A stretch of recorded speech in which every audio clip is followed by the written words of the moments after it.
Well, before this project, you had the booty tape. Yeah.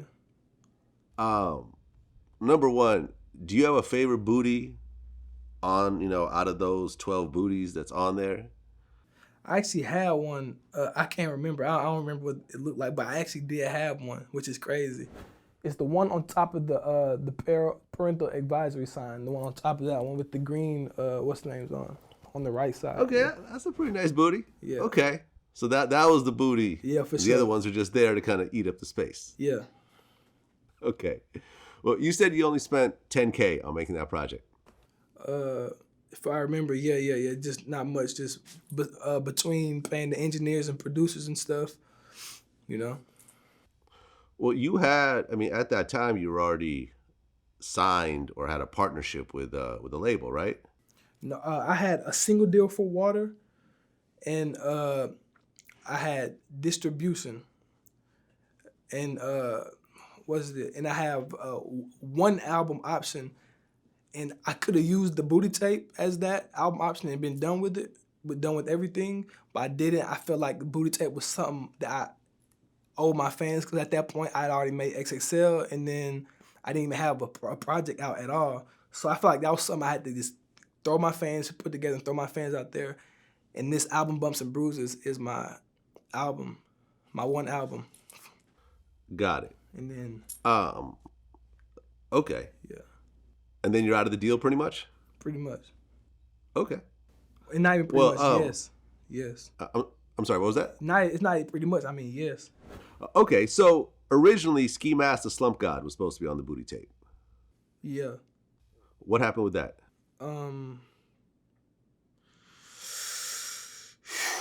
Just I guess label issues, clearing issues. Him and X were on the song, and at first I wanted to get it cleared, and it really wasn't even label issues.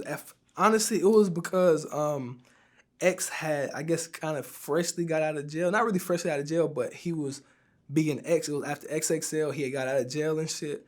And he had a big wave of his own going on.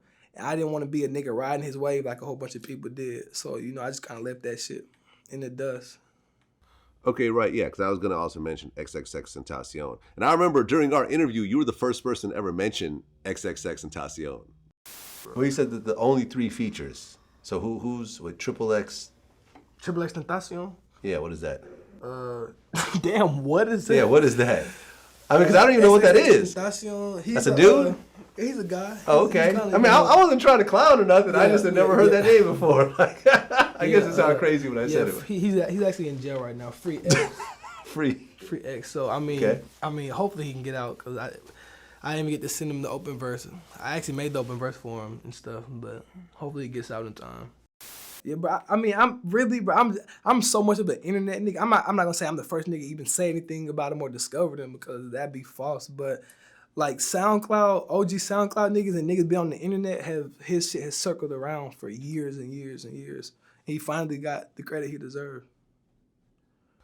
Yeah, I mean, he blew the fuck up.